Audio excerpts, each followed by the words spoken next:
அவ இந்த வாசிக்க கேட்ட வேத பகுதியில நாம் என்ன பார்க்கிறோம் சொன்னால், உங்கள் ஆண்டவர் இன்ன நாழிகையிலே அவர் வருவார் என்று நீங்கள் அறியாமல் இருக்கிறதுனால் என்ன செய்ய வேண்டும்? விழித்திருங்கள் என்று சொல்லப்படுகிறது. விழித்திருங்கள். 42வது வசனம். நமக்கு ஆண்டவர் எந்த வேளையில வருவார் என்று தெரியாது. ஆண்டவர் அதாவது நாம் இரட்சகராக வந்து நம்மை ரட்சித்தார். நாம் இப்ப ரட்சிக்கப்பட்டவங்களாக இந்த உலகத்துல ஆண்டவர் நம்மை ரட்சித்து விட்டு அவர் பரலோகத்திலே கடந்து சென்றார். அவர் சென்ற பிற்பாடு பரிசுத்த ஆவியானவரை நம்மை தேற்றும்படியாக, நம்மை நடத்தும்படியாக அவர் அனுப்பி இருக்கிறார். அந்த பரிசுத்த ஆவியானவரை நாம் பெற்றுக்கொண்டிருக்கிறோம். அந்த பரிசுத்த ஆவியானவர் ஒவ்வொரு நாட்களிலும் ஒவ்வொரு வேளைகளிலும் நம்மை நடத்தி கொண்டே இருக்கிறார். மட்டுமல்ல, அவர் நம்மை பரிசுத்த ஆவியின் அந்த சந்தோஷத்தினால நிரப்பி, இந்த பூமியில பாருங்க, எத்தனையோ பணக்காரர்கள், கோடீஸ்வரர்கள் அங்கலாய்த்து வேதனையோடு இருக்கும்போது நாம் இந்த சந்தோஷத்தை அனுபவிப்பது நம்முடைய சொத்தினாலேயோ, பணத்தினாலேயோ, செல்வத்தினாலேயோ, செல்வாக்கினாலே அல்ல, நமக்குள்ளே இருக்கிற அந்த பரிசுத்த ஆவியினாலே நமக்குள்ளே அந்த ஒரு சந்தோஷ பாக்கியத்தை நாம் அனுபவித்துக் கொண்டே இருக்கிறோம். அல்லேலூயா, அல்லேலூயா. அந்த வியாதியானாலும், வறுமையானாலும், நெருக்கங்களானாலும், நமக்குள்ளே தேவனாகிய கர்த்தர் நமக்கு கொடுக்கப்பட்ட அந்த பரிசுத்த ஆவியானவரால நாம் சந்தோஷத்தை அனுபவித்துக் கொண்டே இருக்கிறோம். ஆகவே இது நம்முடைய கடைசி வரையில், இந்த பூமியிலிருந்து நாம் எடுத்துக்கொள்ளப்படும் நாள் வரையிலும் இந்த பரிசுத்த ஆவியானவர் நம்மை நடத்த வல்லவராக இருக்கிறார். அல்லேலூயா. அந்த நம்பிக்கையோடு, அந்த விசுவாசத்தோடு வாழுகிற பிள்ளைகளுக்கு ஒரு பிரச்சனையும் கிடையாது, ஒரு பிரச்சனையும் கிடையாது. ஆகவே இந்த 42 உங்கள் ஆண்டவர், 42வது வசனம், உங்கள் ஆண்டவர் இன்ன நாழிகையிலே வருவார் என்று நீங்கள் அறியாது. அதாவது ஆண்டவர் இப்ப வருவார் என்று சொல்ல, அவர் சத்தியத்தை அறிந்தவர்களும் இடைவேளையில பாருங்க, எவ்வளோ பரலோகம் சொல்லும் போது அது சாதாரணமான ஒன்றல்ல. தெய்வத்துக்கு கூட நாம் இருந்து வாழக்கூடிய ஒரு பாக்கியமாக நாம் பரலோகத்தில் கொடுக்கப்படுகிறது. தெய்வத்தை போல இருந்து, அதாவது இப்ப நாம் மாம்சத்துல ரத்தம் உடையவர்களா இருக்கிறோம். இனி நாம் அப்படி அல்ல, மறுவப்பட்டு அவரை போல மகிமையின் சரீரம் அணிந்து, இப்ப மகிமையின் சரீரம் அணிந்தவங்களுக்கு இப்ப நமக்கு இந்த வெளியே போகணுமா இருந்தா ஒரு டோர் திறந்து வச்சிருக்கலாம், அப்பதானே வெளியில போக முடியும். மகிமையின் சரீரம் அணிந்த பிற்பாடு அந்த டோர் அடைத்திருந்தாலும் வெளியே போயிடும். இயேசு கிறிஸ்து அப்படித்தானே பூட்டப்பட்ட வீட்டுக்குள்ளே அவர் வந்தார் என்று பார்க்கிறோம். சீசர்கள் பூட்டப்பட்ட வீட்டில் இருந்து ஜெபம் பண்ணி கொண்டே இருந்தால் கர்த்தராகிய ஆண்டவர் என்ன செய்தாராம்? அந்த வீட்டுக்குள்ளே அவர் கடந்து வந்தார் என்று பார்க்கிறோம். அப்படியே நாம இருப்போம். அவ்வளவு உன்னதமான பாக்கியம். அது அற்ப காரியங்களுக்காக ஒரு ஆத்மாவும் என்ன செய்யக்கூடாது, இழந்து போகக்கூடாது. அது லேசா கிடைக்கிற காரியம் இல்லை. இந்த ரட்சிப்பு அதுக்கு ஈடாக ஒன்னையும் சொல்ல முடியாது. ரட்சிப்புக்கு ஈடாக ஒன்னையுமே சொல்ல முடியாது. அவ்வளவு விலையேற பெற்றது இந்த ரட்சிப்பு. அது சில ஆட்கள் அற்பமா எண்ணுகிறார்கள். பாருங்க, ஞாயிறாட்சிக்கு ஞானசனம் எடுத்ததுல எத்தனை பேர் இங்க இல்லைன்னு பாருங்க. வேற எங்க போனா கூட பரவாயில்ல, யாரும் எங்க போட்டு ஆளு எங்க போனாலும் நமக்கு அதுல ஒன்றும் பிரச்சனை இல்லை. எங்கேயாவது போய் கர்த்தரை ஆராதிக்கணும், அது பெருசு. எங்க போறதுன்னு உள்ளது. சூத்திரம் எனக்கு தங்கச்சி ஒருத்தி மார்த்தாண்டத்துக்காரி, அவன் மார்த்தாண்டத்துல நிற்கும்போ மார்த்தாண்டத்துல உள்ள சபையில போவா. மகளை அருமல்ல கொடுத்துருக்கு. சிலப்போ இல்லாம இடைக்கட அருமல்ல வரும்போ அருமனை சபைக்கு போவா. மார்த்தாண்டம் பிரசங்கியும் விட மாட்டாங்க, அருமனை பிரசங்கியும் அவ்வளவு விட மாட்டாங்க. நீங்க இங்கதான் வரணும். மார்த்தாண்டத்தை அடைஞ்சவில்லை, நீங்க இங்கதான் வரணும். அவ என்னோட இல்லை, அண்ணா நான் ஒரு வேளை 10-20 ரூபா போடும், இதுக்காக பிடியோடு பிடி 2 பேரும் 2 பிரசங்கி போவளும் பிடியோடு பிடி. நமக்கு அப்படி ஒரு பிடியும் இல்லை.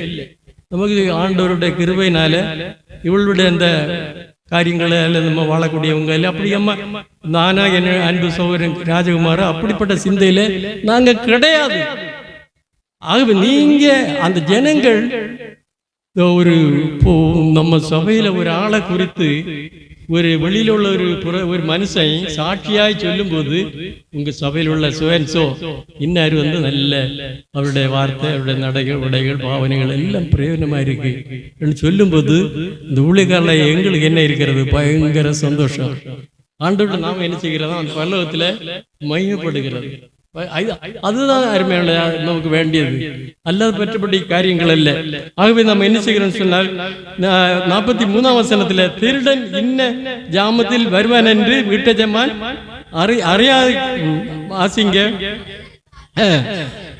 அவன் விழித்திருந்து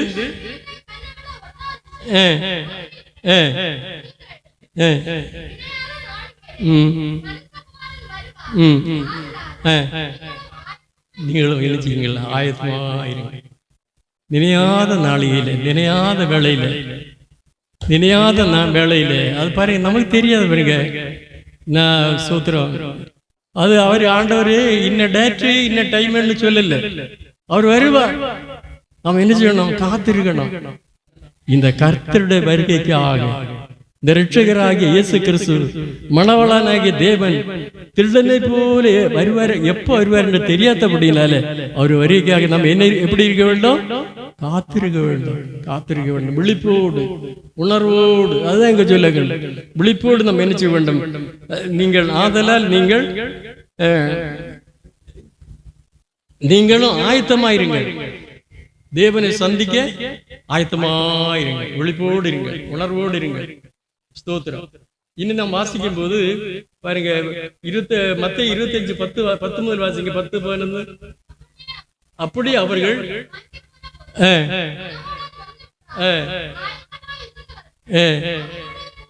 10 கன்னிகளை வீட்டு நாம் பார்க்கிறோம். 5 பேர் தீவட்டி எல்லாம் தீவட்டி எல்லாம் மணவாளனுக்காக ஆயத்தமா இருந்தார்கள். அப்ப மணவாளன் வர தாமதித்த போது எல்லாரும் படுத்து நித்திரை பண்ணினார்கள். திடீரென்று என்ன ஆனது? மணவாளன் வந்து விட்டார். வந்து விட்ட உடனே அந்த 5 பேரிடத்துல தீவட்டி, எண்ணெய் எல்லாம் ரெடியா இருந்து அவர்கள் மணவாளனோடு சேர்ந்து மணவரைக்குள்ளே பிரவேசித்தார்கள். மற்ற 5 பேரையும் எடுத்து தீவட்டிகளை கொளுத்தினார்கள். எண்ணெய் இல்லை, எண்ணெய் தீர்ந்து போயிற்று. ஐயோ, எண்ணெய் வாங்க போனார்கள். அதற்கு முன்னதாக இந்த கதவு என்ன செய்தது? மூடப்பட்டது, அடைக்கப்பட்டது. இவர்கள் என்ன வாங்கி தீவட்டியை தயார் பண்ணி வரும்போது கதவுகள் பூட்டப்பட்டது. வெளியே நின்று சத்தமிட்ட, ஆண்டவரே எங்களுக்கு திறக்க வேண்டும், எங்களுக்கு திறக்க வேண்டும் சொன்னது. அப்ப ஆண்டவர் என்ன பதில் சொன்னாரு? உங்களை அறியேன் ஐயா, உங்களை அறியேன். ஆயத்தம் இல்லாதவர்களை பார்த்து ஆண்டவர் சொல்லுவார், உங்களை அறியேன். ஞாயிற்றுக்கிழமை எனக்கு சூத்திரம் நிறைய பைசா கிடைக்கும், சம்பளம் கிடைக்கும்னு டபுள் சம்பளத்துக்கு போயிருந்தேன். சூத்திரம், இவங்களை அறியேன். எனக்கு அன்பான தெய்வ பிள்ளைகள், ஒரு வியாதி இருக்கும், ஆண்டவருக்கு தெரியும், எனக்கு பிள்ளைகள்னு போக முடியாது. சூத்திரம், அது போய் ஆண்டவர் எக்ஸம்ஷன் கொடுப்பாரு. பாருங்க, மனப்பூர்வமாக நம்ம இதை விட பெருசாயிட்டு சம்பாதிக்கலாம். ஐயா, சம்பாதிச்சு நம்ம எங்க கொண்டு வர்றதுக்கு? ஒரு அளவுக்கு மேல சம்பாதிச்சு எங்க கொண்டு வர்றதுக்கு? தட்டு நம்முடைய சமாதானம் இழந்து போவோம். ரட்சிப்பு இழந்தவன் சொன்ன பின்ன என்ன நம்ம இருக்கிறதுனால என்ன பிரயோஜனம்? உங்களை நான் அறியேன் சொல்லி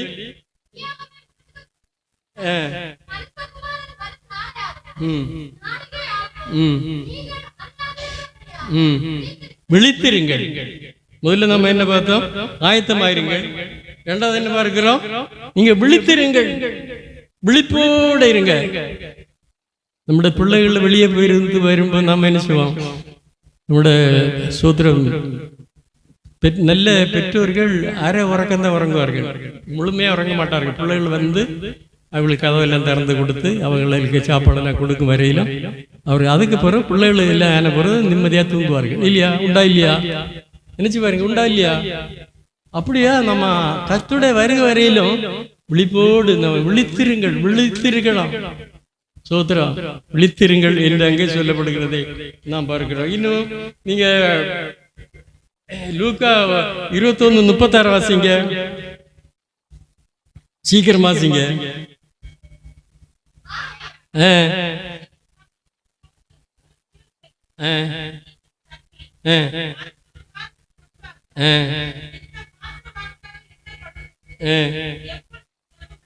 எப்பொழுதும் நீங்க பாருங்க, ஜெபம் பண்ணி விழித்திருங்க.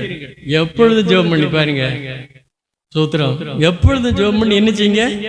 விழித்திருங்கள். பாருங்க, நம்ம போனாலும் வந்தாலும் சூத்திரம் சூத்திரம்னாவது ஆண்டவரோட பேசிக்கொண்டிருந்தா போதும். அதே ஜெபம். கர்த்தரோடு தான் பேசுகிறது தான் ஜெபம். சூத்திரம்.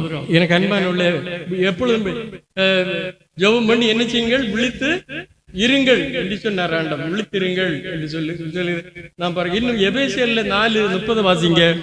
எபேசியர் 4:30. அன்றி நீங்கள் மீட்கப்படும் நாளுக்கென்று முத்திரையாக பெற்ற பரிசுத்த ஆவியை துக்கப்படுத்தாதீர்கள். மீட்கப்படும் இந்த மீட்புக்காக நாம் பரிசுத்த ஆவியை ஆண்டவர் நாம் கொடுத்திருக்கிறார். ஏன்னா நம்முடைய மீட்பு விழிப்புக்காக நாம் விழித்திருக்கும்படியாக பரிசுத்த ஆவியானவர் ஆண்டவர் நமக்கு என்ன செய்கிறார்? தந்திருக்கிறார். அநேருக்கு தெரியாது. நாம் விழித்திருக்கும்படியாக நாம் மனுஷீகத்தை உள்ளவங்க. அது இல்லாம பரிசுத்த ஆவியானவர் தேவன் நமக்கு கொடுத்து நாம் விழித்திருக்கும்படியாக நாம் இந்த விழிப்பின் இந்த மீட்பின் நாளுக்காக பரிசுத்த ஆவியானவரை கர்த்தர் நமக்கு கொடுத்திருக்கிறார். ஆகவே நாம் என்ன செய்ய வேண்டும்? அடுத்த வசனம். ஆகவே நாம் என்ன செய்ய வேண்டும்? ஆகவே பலவிதமான கசப்பு ஒண்ணுக்கு ஒண்ணு கசப்புகள். பாருங்க, ஒண்ணுக்கு ஒண்ணு கசப்புகள். முகத்தில் ஒரு லட்சணம் இருக்காது. பல கசப்புகளும் கோபமும் மூர்க்கம். பாருங்க, ரட்சிக்கப்பட்டவர்களுக்கு மூர்க்கம் வந்தா எப்படி? மற்றவர்களுக்கு மூர்க்கம் வரும். மூர்க்கமும் கூக்குரலும் தூசணமும் மற்ற இல்லை, இவைகளெல்லாம் உங்களை விட்டு என்ன செய்யணும்? கிளியர் ஆயிருக்கணும். இதெல்லாம் நீங்கணும். இது சொல்லக்கூடாது இருந்தாலும் நான் சொல்லி நீங்க நாம் ஒரு தகப்பனுக்கு பிள்ளைங்க நம்ம சகோதரங்கள்கிட்ட சொல்லுவதில் சொல்லலாம். மாமிய மருமகளுக்கு சோற்று பானையில் மருமோ மாமியார் ஒரு கொஞ்சம் சோறு எடுத்துருக்கு, மரும விரட்டி ரெண்டும் விசுவாசியம் ஒரே சபை அங்கத்தினர். என்கிட்ட ஒரு ஆள் சொல்லி எனக்கு ஆச்சரியமா இருந்து, நீங்க எப்படி விரட்டுவீங்களா சொல்லுங்க, உங்களுக்கு புரியல இல்லையா? மருமகளுக்கு சோற்று பானையில் மாமியார் கொஞ்சம் சோறு எடுத்துருக்கு. சொன்னா அம்மா எடுத்து சாப்பிடுங்க, தாராளம் சாப்பிடுங்க சொன்னதை சொல்லி அவன் வேலைக்கு போனவன். மாமியார் அந்த மோனுக்கு தைரியத்தில் அவன் சோறு எடுத்திருக்குது வயிற்று பசிக்கு. மாமியாரும் குறைஞ்ச ஆளொன்னும் இல்லை, எடுத்திருக்கு. மரும விரட்டி இருக்கு. நீங்க விரட்டிகளா எப்படி? விரட்டி எல்லாம் கை வைத்து பார்ப்போம். விரட்டி யார் விரட்ட மாட்டீங்களா?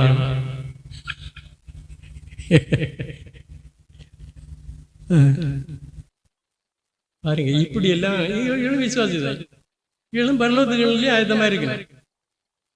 பரலோக ராஜ்யத்துகளிலே ready to meet thy God கேட்டா உடனே கையை வைத்து நாங்க ரெடி நெல்லுவோம் இல்லை மேல. அப்படிப்பட்ட அதாவது ரொம்ப கேவலமான வேலைகளை செய்யக்கூடிய ஆளு இவங்க தான். ஆனா அந்த பெந்தகோசு, நீங்க பெந்தகோசு யாருன்னு சொல்லாதீங்க, கேட்டீங்களா? சொன்னாலும் நம்ப வாழணும். பெந்தகோசுன்னே சொல்லாதீங்க. நாங்க கிறிஸ்தவர்கள், we are Christians. அப்போ வேதத்தில் அப்படிதான் இருக்கு, கிறிஸ்தவர்கள் என்றே இருக்கு, கிறிஸ்தவர்கள் என்றே இருக்கு. நாம கிறிஸ்தவர்கள் தான் அல்ல. மற்றபடி பெந்தகோசுன்னு சொல்லி நீங்க கவலைப்படாதீங்க. அந்த 4 அப்போ எபேசியர் 4:32 என்ன வாசித்தோம்? தயவாயும் பாருங்க, ஒருவருக்கு ஒரு தயவாயும் மன உருக்கமாயும் இருங்கள். கிறிஸ்துவுக்குள் தேவன் உங்களுக்கு மன்னித்தது போல நீங்களும் ஒருவருக்கு ஒருவர் மன்னியுங்கள். அல்ல மற்ற கெட்டிச்சமத்தின் வச்சிருந்தா படம் புண்ணாயி அது உங்களுக்கு ஒரு இல்லைங்களும் வியாதி கட்டி போட்டோம், அது உங்களுக்கு கேடாயிட்டு மாறும். தவறுகள் இல்லாத மனுஷ உலகத்தில் பூமியில கிடையாது. பாருங்க, தவறுகள் இருந்தால் நீங்கள் ஒருவருக்கு ஒரு நீங்க என்ன செய்யுங்கள் சொல்லுங்க, மன்னியுங்கள். அது அங்கே போயிடும். இப்போ அடுத்து வாசிப்போம். 1 தெசலோனிக்கர் 4ஆம் அதிகாரம், 1 தெசலோனிக்கர் 4ஆம் அதிகாரம் 15, 16, 17. கர்த்தருடைய இப்போ இதுவரை உள்ளது ஆண்டவராக இயேசு கிறிஸ்து பேசினது. இப்போ அப்போஸ்தலனாகிய பவுல் சொல்லுகிறார், முன்னிட்டு சொல்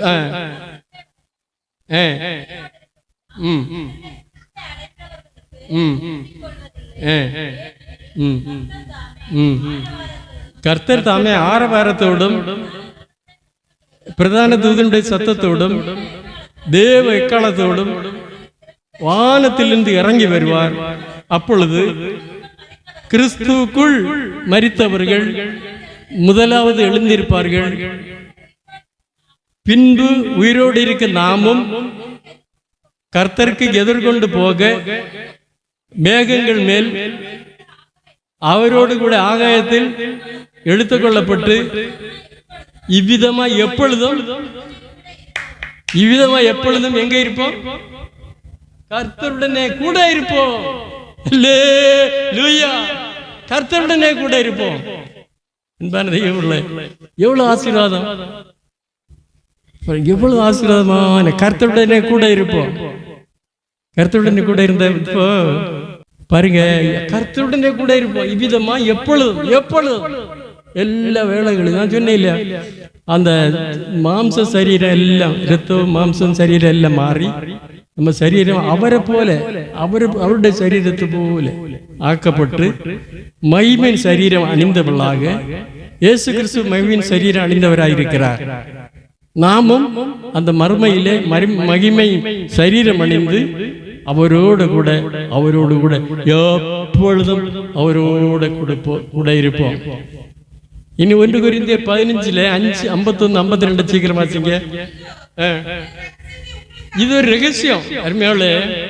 இதெல்லாம் பாருங்க, இந்த வானத்திலிருந்து சத்தம், எக்காலம் இதெல்லாம் வரும்போது கவனிங்க, வானத்திலிருந்து இந்த 3 விதமான சத்தங்கள் வருகிறது. அப்ப பாருங்க, இது யாருக்கு கேட்க தெரியுமா? அப்ப பூமியில திரளான ஜனங்கள் இருப்பார்கள் இல்லையா? பூமியில இப்ப ஆண்டவர் இன்றைக்கு வந்தாருன்னு வைங்க, இந்த சப்தம் யாருக்கு கேட்க தெரியுமா? யாரு கேட்கும் சொல்லுங்க? யாரு கேட்கும்? அவருடைய பிள்ளைகளுக்கு தான் கேட்கும். ரட்சிக்கப்பட்ட அவருடைய பிள்ளைகளுக்கு, மற்றவர்களுக்கு கேட்காது. உதாரணம் தான் சொல்ல, ரேடியோ ஸ்டேஷன்ல இருந்து ரேடியோக்கு செய்தி வருது. ரேடியோ இல்லாத வீட்டில் கேட்குமா? கேட்காது. ரேடியோ இல்லாத வீட்டில் கேட்காது. செய்தி கேட்குமா? இல்லையா? அதாவது தெரியுது அவங்களுக்கு. ரேடியோ இருக்க வீட்டில் தான் அந்த செய்தி, ரேடியோ ஸ்டேஷன்ல வரக்கூடிய செய்திகள் ரேடியோ இருக்கிற வீட்டில் தான் கேட்கும், மற்ற வீட்டில் ஒன்றும் கேட்காது. அதே மாதிரி அந்த ரட்சிப்பின் பரிசுத்த ஆவியானவர் யாருக்குள்ள இருக்கிறாரோ அவர்களுக்கு தான் இந்த தேவனுடைய எக்கால சத்தம் தொனிக்கும். அப்பொழுது ஒரு இமைப்பொழுதுல அவர்கள் என்ன செய்வார்? மறுரூபமாக்கப்படுவார்கள். முதலாவதாக மரித்தவர்கள் மறுரூபமாக்கப்படுவார்கள், உயிரோடு எழுந்திருப்பார்கள். பிற்பாடு இமைப்பொழுதுல, அதாவது இமைப்பொழுதுன்னு சொன்னா எவ்வளவு நேரம்? கண்ணடைச்சு திறக்குது, எவ்வளவு நேரம் ஆகும்? இமைப்பொழுதுல இதெல்லாம் நடக்கிற சம்பவங்கள். இன்றைக்கு அநேகர் நினைக்கிறது இதெல்லாம் நடக்குமா? ஐயா, இது ஒண்ணு நினைக்கணும், ஆண்டவரால கூடாத காரியம் ஒன்று கிடையாது. நம்முடைய தெய்வம் அவ்வளவு பெரியவர். நம்முடைய தெய்வனால கூடாதது ஒன்றுகள். அவரை எதையும் செய்ய அவரால கூடும். அதை முதல்ல நாம் விசுவாசிக்கலாம். 15 51 52 என்ன சொல்லுது? அறிவிக்கிறேன்,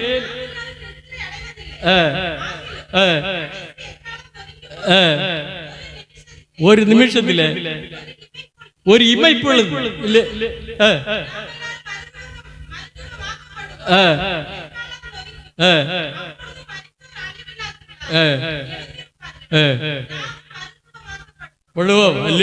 அப்ப பாருங்க, முதலாவதாக மரித்தவர்கள், கிறிஸ்துவுக்குள் மரித்தவர்கள். இரண்டாவதாக உயிரோடு இருக்கிற பரிசுத்தவான்களும் மறுரூபமாக்கப்பட்டு நாம் அவரோடு கூட இருந்து என்ன செய்வோம் சொன்னால், அப்ப கிறிஸ்துவோடு இணைக்கப்படுகிறோம் பரலோகத்தில். பூமியில இருந்த நாம் எங்க ஆயிட்டோம்? பரலோகத்தில். கவனிக்க, பூமியில இருந்த நாம் இப்ப எங்க இருக்கிறோம்? எங்க இருக்கிறோம்? பரலோகத்தில். பரலோகம் என்கிற அந்த ராஜ்யத்தில், அந்த ராஜ்யத்திலே காணப்படுகிறோம். அப்ப பூமியில என்ன நடக்குது தெரியுமா? அந்தி கிறிஸ்துவின் ஆட்சி. அந்தி கிறிஸ்துவின் ஆட்சி, சிலர் சொல்லுவார்கள் அந்த எடுத்துக் கொள்ளப்படுதலுக்கு முன்னதாக அந்த கிறிஸ்துவின் ஆட்சி. அப்படி இருக்காது. அப்படி இருந்தா தேவனுடைய பிள்ளைகளும் சேர்த்து அந்த ஆட்சியில் அகப்படுவார்கள். அப்படி ஆண்டவர் வைக்க மாட்டார். அவருடைய பிள்ளைகளை தனியாக எடுத்துக்கொண்டு அந்த அந்தி கிறிஸ்துவனுடைய இந்த கொடுமையான ஆட்சிக்கு தன்னுடைய பிள்ளைகளை ஆண்டவர் விடமாட்டார். தன்னுடைய பிள்ளைகளை எடுத்த பிற்பாடு அந்த கைவிடப்பட்டவர்கள் பாருங்க, ஆராதனை வேண்டாம், ரட்சிப்பு வேண்டாம், தாங்களுடைய இஷ்டம் போல, தோன்னியாசம் போல, தங்களுடைய விருப்பப்படி பிரசங்கி அவர் எங்க இருந்து வந்த, மேலிருந்து வந்தவனா? அநேகர் கேட்பார்கள், மேலிருந்து வந்தாய் இல்ல, தேவனால நியமிக்கப்பட்டவர்கள் தான் தேவனுடைய ஊழியக்காரர்கள். அவருடைய ஆலோசனை கீழ்ப்படி மேல் தங்களுடைய விருப்பப்படி நடக்கிறவர்கள் கருத்து எல்லாம் கைவிடப்பட்டு என்ன செய்வார்கள்? அந்த யூதர்களோடு சேர்ந்து அந்தி கிறிஸ்து ஆட்சிக்கு அகப்படுவார்கள். அங்க 3.5 ஆண்டுகள் சாதாரண ஒரு அதாவது ஒரு தண்டனைக்குரிய ஆட்சி. அடுத்த 3.5 ஆண்டுகள் கடும் ஊத்திரவ காலம். முதல்ல ஊத்திரவ காலம், பின்ன கடுமையான ஊத்திரவ காலம். நீங்க நினைச்சு பாருங்க, யாரால செய்யும்? அங்கதான் 666 முத்திரை போடாதவங்களுக்கு விற்க வாங்க முடியாது. பயங்கரமான சட்டத்திட்டங்கள், பயங்கரமான கொடுமைகள், கொலைகள், வெறிகள், இப்படிப்பட்ட காரியங்கள் அங்கதான் நடக்கும். அப்படிப்பட்ட சூழ்நிலையில இந்த அதை அனுபவிக்கக்கூடியவர்கள் யார் என்றால் கைவிடப்பட்டவர்கள். தயவு செய்து நாம் என்ன செய்யக்கூடாது? ரட்சிக்கப்படுகிறது மட்டுமல்ல, கைவிடப்பட கூடிய சூழ்நிலையில இல்லாதபடிக்கு நாம் என்ன செய்ய, இந்த பூமியில விழிப்போடு, ஜாக்கிரதையோடு, உணர்வோடு. அதே முதல்ல சொல்லப்பட்டது என்ன? ஒரு கூட்டம் ஜனங்கள் என்ன செய்தார்கள்? இந்த நோவாவின் காலத்துல உணர்வில்லாம வாழ்ந்தார்கள். உணர்வு கிடையாது. உணர்வு இல்லாத வாழ்ந்தது போல தேவனுடைய பிள்ளைகள் உணர்வில்லாத ஒரு வாழ்க்கை வாழவே கூடாது. உணர்வோடு எப்பொழுது அந்த உணர்வு இருக்கணும். நாம் ரட்சிக்கப்பட்டவர்கள், நாம் விசுவாசிகள், நாம் பேசுகிற வார்த்தை, அதான் நம்மள பேசுகிற வார்த்தைகளுக்கெல்லாம் நியாய தீர்ப்பு உண்டு. நாம் பேசுகிற வார்த்தை அதுக்கெல்லாம் நியாய தீர்ப்பு உண்டு.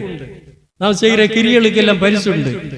நாம் செய்கிற கிரியைகளுக்கு எல்லாம், நாம் ஒரு நற்கிரியைகள் எல்லாம் செய்யும் போது அதுக்கு பரலோகத்தில் நமக்கு பிரைஸ் கிடைக்கும். தேவனுடைய பிள்ளைகள் செய்கிற நன்மைகள் அதுக்கெல்லாம் பலன் கிடைக்கும். பிரதிபலன்கள் அதெல்லாம் செல்ல போல இப்ப நேரம் கிடைக்காது. ஆகவே அருமையான ஆண்டவருடைய பிள்ளைகளை நாம் இந்த அந்தி கிறிஸ்துவனுடைய இந்த 3.5 7 வருஷ கடுமையான இந்த தண்டனை ஆட்சியில நாம் எங்க இருப்போம் தெரியுமா? வெளிப்படுத்தல் 19 வாசிங்க, 8-9, 7-8. வெளிப்படுத்தல் 10. நாம் அந்த வேளையில எங்க இருப்போம்? இங்க பயங்கர கோலமிட்டு புலம்புவார்கள் ஜனங்கள். பூமியில புலம்புகிற வேளையில நாம் என்ன பரலோகத்தில ஆண்டவருடைய சந்நிதியில நாம் சந்தோஷப்பட்டு களி கூர்ந்து அவருக்கு துதி செலுத்த கடவோம். ஆட்டுக்குட்டியாருடைய கல்யாணம் வந்தது. அவருடைய தலைவி யாரு? அவருடைய மனைவி யாரு? நீங்களும் நானும் இல்லையா? அவருடைய மனைவி தன்னை சொல்ல கேட்டேன், சுத்தம் பிரகாசமான மெல்லிய வஸ்திரம் தரித்துக் கொள்ளும்படி அவளுக்கு அளிக்கப்பட்டது. அந்த மெல்லிய வஸ்திரம் பரிசுத்தருடைய நீதியே என்று சொல்லப்படுகிறது. பாருங்க, அப்போ இங்க பூமியில மகா உபத்திரவ காலம், பரலோகத்துல அங்க மணவளனாகிய இயேசு கிறிஸ்து, மணபாட்டியாகிய நீங்களும் தான் சபை.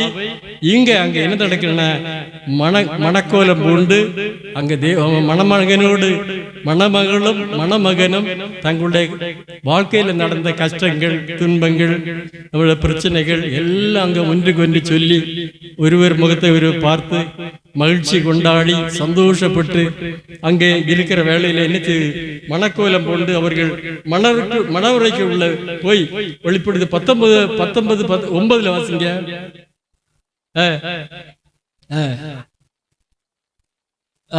கல்யாண விருந்துக்கு அழைக்கப்பட்டவர்கள் பாக்கியவான்கள் என்று எழுது.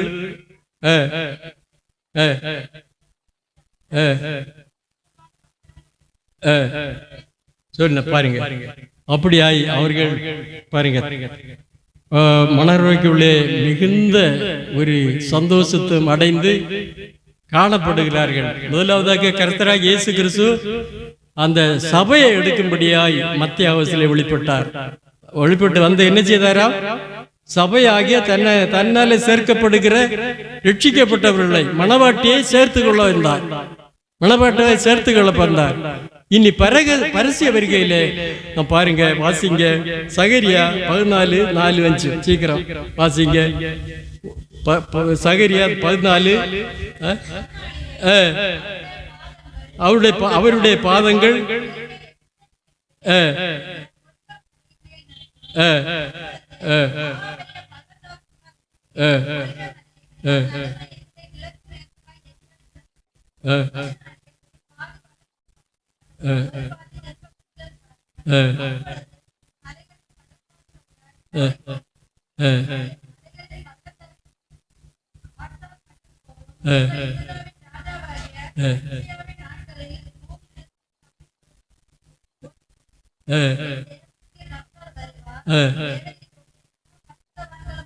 பாருங்க, போதும். தேவரீரோட எல்லா பரிசுத்தவான்கள் ஆண்டவர் முதலாவது அவரை வந்து இந்த பரிசுத்தவான்கள் எடுத்துக்கொண்டு மறுபடியும் செகண்ட் கம்மிங் இரண்டாவது வருகையில எடுத்துக்கொள்ளப்பட்ட எல்லா பரிசுத்தவான்களோடு சேர்ந்து இந்த பூமியில அவர் என்ன செய்வாராம்?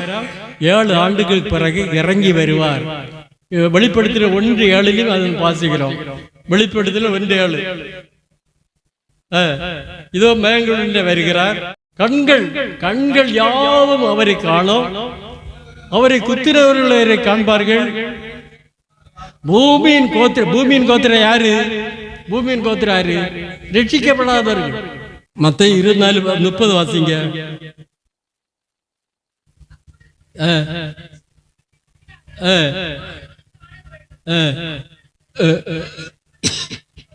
மனுஷகுமாரன் வல்லமையோடும் மிகுந்த மகிமையோடும் வானத்தின் மேகங்கள் மேல் பூமியின் கோத்திரத்தாரெல்லாம் கண்டு என்ன செய்வாராம்? பூமியின் கோத்திரத்தார் என்ன ரட்சிக்கப்படாதவங்க, பூமியே சதம் என்று வாழுகிறவர்கள். ஞாயிற்றுக்கிழமை காலத்தை சோத்திரம் நம்மாட்டி எடுத்து உள்ள வச்சு அல்லது சோத்திரம் வேற ஒன்று எடுத்து வச்சுக்கொண்டு வேலைக்கு நோம்ப யாரு? பூமியின் கோத்திரம். மனம் திரும்பி இருக்க ரட்சிக்கப்பட்டோன்னு அவங்க என்ன செய்யணும்? ராஜ வாழ்ச்சை என்ன கிட்டணும்னு நினைச்சிருப்பாங்க. கிட்டாத எடுத்த உடனே இந்த ஆண்டவர் எனக்கு வேண்டாம். ஒரு பொம்பளை இல்லைச்சாம் சோத்திரம். ஆண்டவர் இருந்திருந்தா இதெல்லாம் நடக்குமான்னு ஒரு பொம்பளைக்கு அவங்க ஆண்டவரை பற்றி அவங்களுக்கு தெரியாது. பாருங்க, இப்படி எல்லாம் அநேகர்கள் பின்வாங்கி போனவர்கள் எல்லாம் நிலைமையெல்லாம் பார்க்க பரிதாபமான சூழ்நிலை, பரிதாபம். பூமியின் கோத்திரங்கள் எல்லாம் தேவனை கண்டு புலம்புவார்கள். எல்லாம் புலம்பி அழுவார்கள், கண்ணீர் விட்டு அழுவார்கள். பூமியின் கோத்திரம் பூமியை நம்பி, அதாவது இந்த குரங்கானது கருக்குள்ள கையை போட்டுட்டு பின்ன வராது அப்படி சொல்லுவார்கள். கருக்குள்ள எப்படியாவது திறந்தெடுத்து கையை போடும்பாங்க, உள்ள போச்சு ஒரு கையை விரிச்சு வரும்போது அது வெளியில வராது. கருக்கும் குரங்கும் கருக்க மாட்டிருக்கோம். அதுபோல அழுதாங்களுக்கு அழுகாகி தீராத அழுக அருமையான அந்த தேவனுடைய பிள்ளைகள் மகிழ்ச்சி ஆரவாரம் பல்லவத்தில் அவரோடு சேர்ந்திருந்து மகிழ்ச்சி ஆரவாரம் செய்வார். ஆகவே நாம் என்ன செய்ய வேண்டும்? எபிரேயர் 9:28 அவருக்காக நாம் என்ன செய்வோம்? காத்திருப்போம். எபிரேயர் 9:28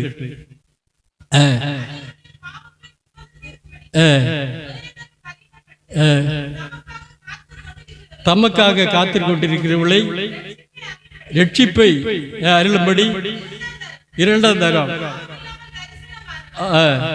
தரிசனமாவார். பிலிப்பியர்ல தான் வாசிக்கும் போது 3:20-21 வாசிங்க. பிலிப்பியர் 3 நம்முடைய குடியிருப்போ பாருங்க, நம்முடைய குடியிருப்பு எங்க இருக்கு? எங்க சொல்லு. நம்முடைய குடியிருப்போ பரலோகத்தில் ஐயா. நம்முடைய அதாவது நம்முடைய குடியிருப்பு, நம்முடைய நேட்டிவ் பிளேஸ். நம்ம குடியிருப்பு எங்கே இருந்தது? இப்போ யாரும் கேட்டால் என்ன சொல்லுவாங்க? நான் என்ன சொல்லுவேன்? எங்களுக்கு புளிச்சி மாவளையில் இருக்குன்னு சொல்லுவேன். நீங்கள் சாருவில்லைன்னு சொல்லுவியா? ஆனால் நமக்கு எல்லாருக்கும் சேர்ந்து குடியிருப்பு எங்கே இருக்கு? பரலோகத்திலையா? பரலோகத்தில். இதெல்லாம் ஒரு சிரமானதல்ல. இந்த குடியிருப்பெல்லாம் ஒரு சிறதான குடியிருப்பல்ல, இது தற்காலிகமான குடியிருப்புகள். ஆனால் நம்முடைய பெர்மனன்ட் அட்ரஸ், நம்முடைய குடியிருப்போ பரலோகத்தில் இருக்கிறது. அங்கே இருந்து கர்த்தராகி இருக்கிற இயேசு கிறிஸ்து என்ன ரட்சகர் வர நாம் என்ன செய்கிறோம்? எதிர்பார்த்து கொண்டிருக்கிறோம். எதிர்பார்த்து அந்த எதிர்பார்ப்பு நமக்கு வேணும். அதை எதிர்பார்த்து கொண்டிருக்கிறோம்.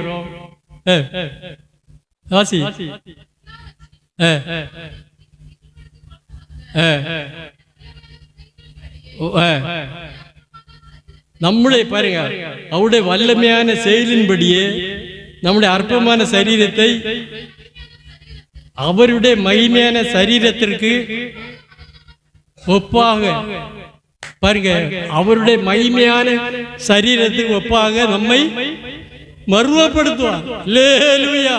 நம்மை மறுவப்படுத்துவார். அவருடைய நம்முடைய அற்பமான சரீரம், இன்னைக்கு நம்முடைய சரீரம் எல்லாம் அற்பமானது, அற்பமான சரீரம். இந்த சரீரத்தை அவருடைய மகிமையான சரீரத்துக்கு ஒப்பாக நம்மை மகிமைப்படுத்துவார். மகிமைப்படுத்துவாரா இல்லையா? நம்பிக்கையோடு இருப்போம். எனக்கு அன்பான தெய்வ பிள்ளைகளை, இப்படிப்பட்ட ஒரு உன்னதமான ஆசீர்வாதத்தை பின்ன இரண்டாவது வருகையில மீதி காரியங்கள், இந்த பூமியில உள்ள ஆட்சி, 1000 வருஷ ஆட்சிகள், அப்புறமா உள்ள காரியங்கள் தாராளமா இருக்கிறது. அப்ப இந்த காரியங்களுக்கு நாம் என்ன செய்ய வேண்டும்? நம்ம ஆயத்தத்தோடு, விழிப்போடு, உணர்வோடு, ஜெபத்தோடு, விசுவாசத்தோடு கர்த்தருக்காக. இதுக்கிடையில நமக்கு வியாதி உண்டு, கஷ்டங்கள் உண்டு, உத்திரவங்கள் உண்டு. நம்ம கூட இருக்கவன்னு கேட்டு வச்சா நமக்கு உபத்திரம். கூட இருக்கவர்கிட்ட ஒரு தண்ணியோட ஒரு காரியம் சொன்ன சிலையில் ஏறாது. அவன் நம்ம எல்லாம் காட்டி கொடுக்கவனாயிட்டு மாறிவிடுவான். இந்த இவனை போல, ஆரை போல, நம்முடைய யூதாசை போல. யூதாசை கொண்டு ஆண்டவருக்கு எவ்வளவு வேதனை தெரியுமா? யூதாசை கொண்டு ஆண்டவருக்கு எவ்வளவு வேதனை. வேற ஒருத்தன் காட்டி கொடுத்தா தப்பு இல்லை. கூட இருக்கவனும் போய் நம்ம கூட ஆராதிப்பேன், நம்ம கூட எல்லாம் செய்வாய். கடைசியில ஒரு ரொம்ப அற்பமான காரியங்கள். ஒரு அதாவது கிறிஸ்துக்குள்ளவனுக்கு அவன் கிறிஸ்தவன் ஞானவான். கிறிஸ்தவன் சொல்லுது யாரு தெரியுமா? அவன் ஞானம் உள்ள ஒரு மனுஷன். அவனு ஞானத்தை எல்லாம் விற்று போட்டா அவனுக்கு அந்த மகிமையெல்லாம் இழந்து போன அவனை கொண்டு என்னத்தை கொள்ளும்? பழைய நிலையிலும் கீழாய் போயிருவாய். அவன் விழிப்போடு இருப்போம், உணர்வோடு இருப்போம். நாம் இந்த இதுக்கு தகுதி உள்ளவர்கள் அல்ல. ஏன்னா நம்ம அற்பமான மனிதர்கள். இந்த சிலாக்கியத்துக்கு இந்த பாக்கியத்துக்கும் எந்த தகுதியும் நமக்கு கிடையாது. நாம் மண்ணானவர்கள்.